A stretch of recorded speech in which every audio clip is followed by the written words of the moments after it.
And I'm going to quote what he has written. Quote, I was particularly struck by a conversation I had with a Greek professor attached to an international agency in Geneva.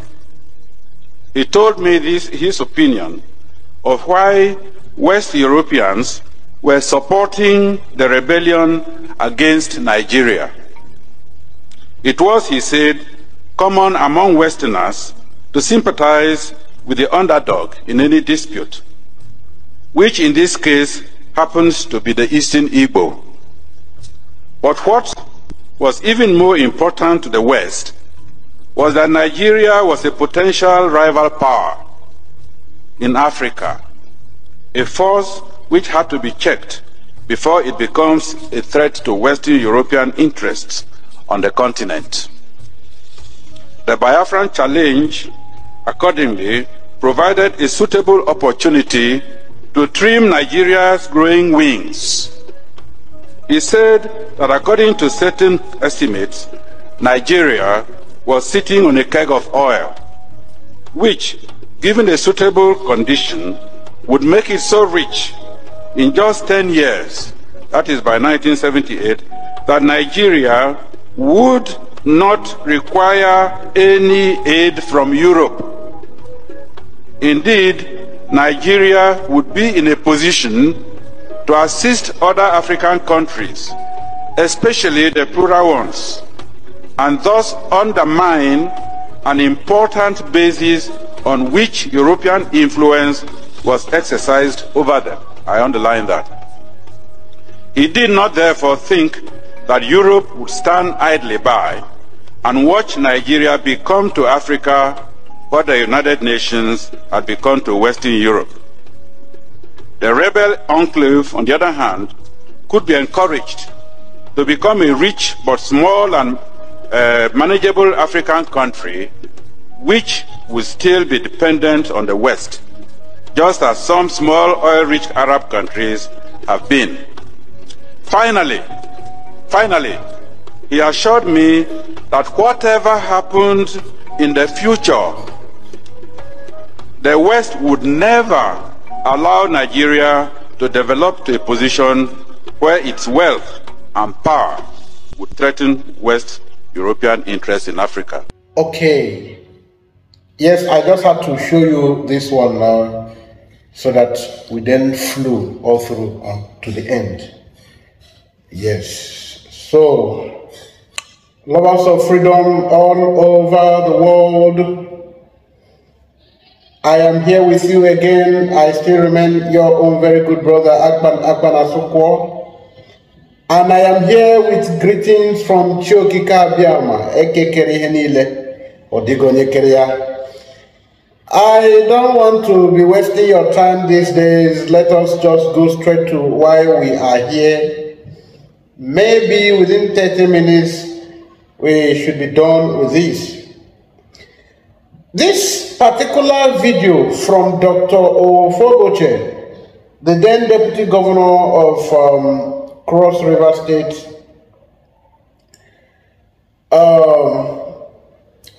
you people have severally posted this in different Biafran platforms, and I don't know what the intention of the people that do post this video. And I feel since we are doing a holistic work, I think it's important we show this we just shed light very briefly on this particular video. Dr. Mathias Offoboche here, I think he is now of blessed memory. I think he died towards that Jonathan's 2015 election that brought in Buhari. So may he rest in peace. May his soul rest in peace. Without beating around the bush, I want to just tell you straightforward that Dr. Offoboche here was amplifying the lies from Shehu Shagari. Shehu Shagari lied in his one concocted book, one of his concocted gibberishes of a book, of books, where he's always doing his Fulani lies. He said that he was told by a Western European who was an envoy, I don't know, in Geneva, where they met. So the man was telling him why the Western Europe was supporting the Biafran struggle. Western Europe supporting Biafran struggle. And the problem is not that Western Europe was supporting Biafran struggle. The problem is that even though we know it is a lie already, they kept on, referring to the agitators, people who fought or who are fighting or who do fight for freedom, who fight for a just cause, for a democratic cause, self-preservation, self-determination, and they are bold to call someone who is pursuing this cause a rebel. And Dr. Offoboche, as a learned gentleman, he is, or should I say he was, he is comfortable, referring to, there is one thing you people should be observing. When somebody is telling you a story or giving you, telling a tale, just like a free journalist, you should know it. But when somebody is telling you a tale that he is also taking position, that is suggestive of, affirming that storyline, you should also know Dr. Offoboche here was in agreement with what this man was saying. He was in agreement with what Shehu Shagari was saying.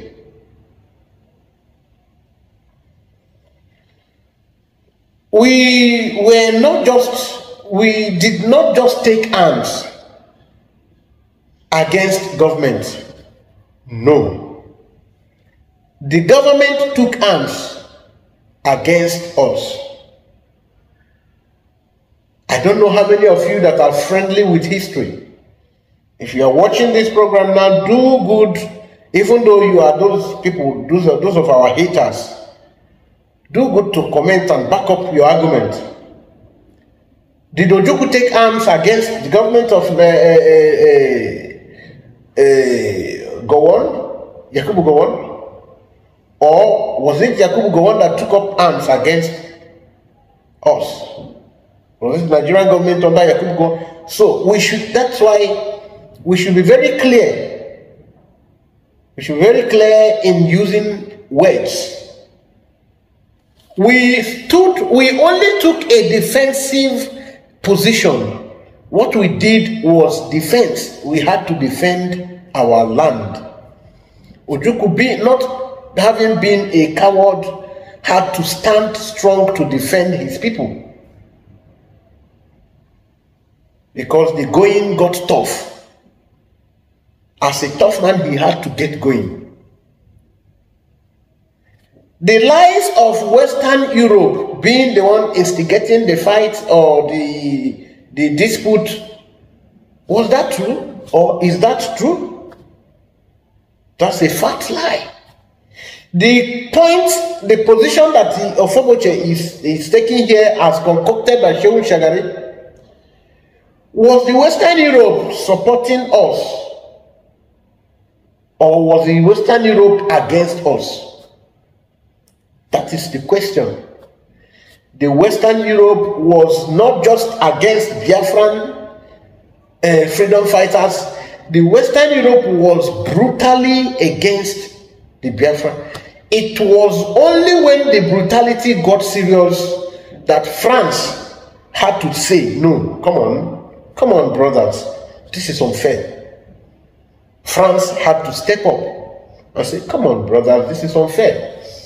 They are now telling you that the unity, this is when they want to press this idea of diversity of Nigeria and the strength of this diversity. They do come up with this craft, corn. They come with this corn. They try to navigate this through craft. How come this kind of unity? If you listen to Mazen Nandekano's barrister when he was, telling them this end bad government protest, that the northern protesters who were carrying a Russian flag, that if that was to happen in the eastern Nigeria, the Biafran side, that today that land would have been a desolate land. He said it there. You should go, and I will not paste it here. Go and check Maswell Okpara with, I think, was it Rise TV or Channels TV? He was telling them, oh, AIT.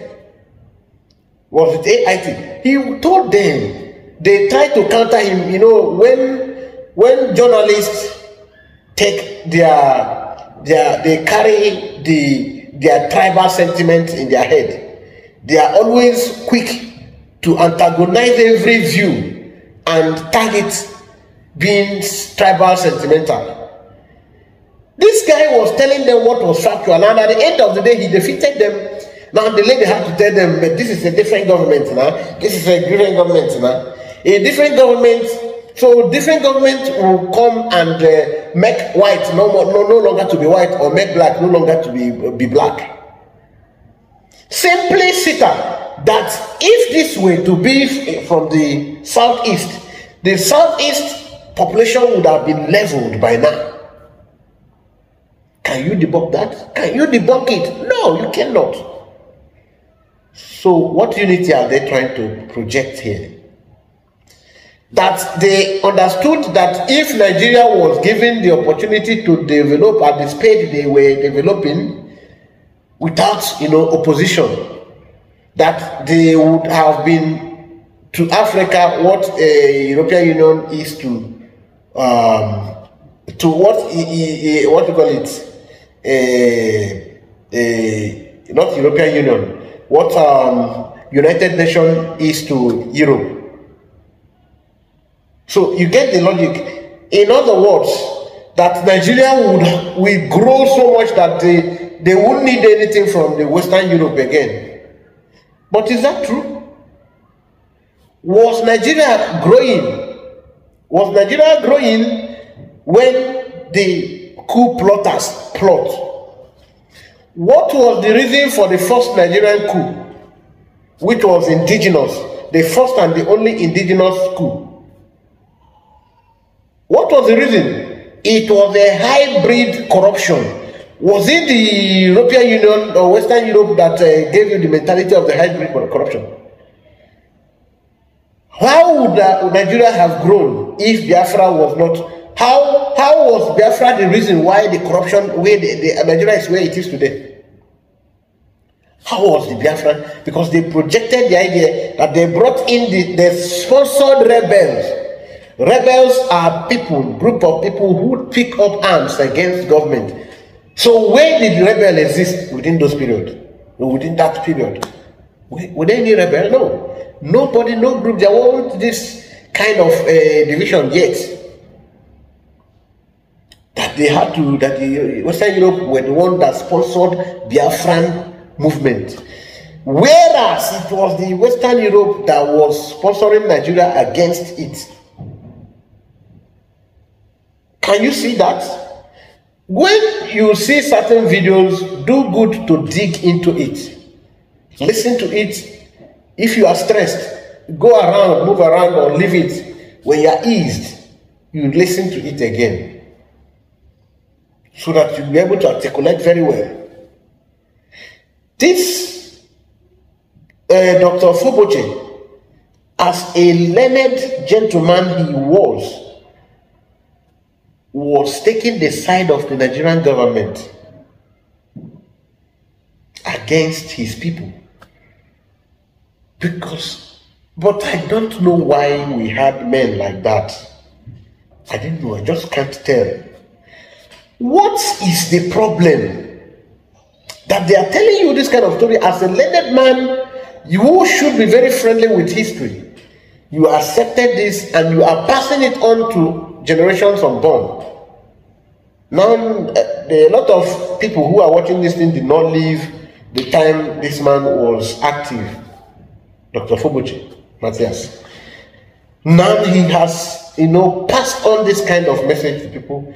Now, young people now today who consume this kind of junk now get a real, a fingered, they have a fingered aspect or perspective of what really happened. It's everything, the truth is turned upside down. Were there any rebels? Was Nigeria growing? Was Nigeria on the path of progress when they carried out when the Biafran, Nigerian Biafran dispute started? Was there any? Of course, one of the cardinal reasons for the coup was corruption.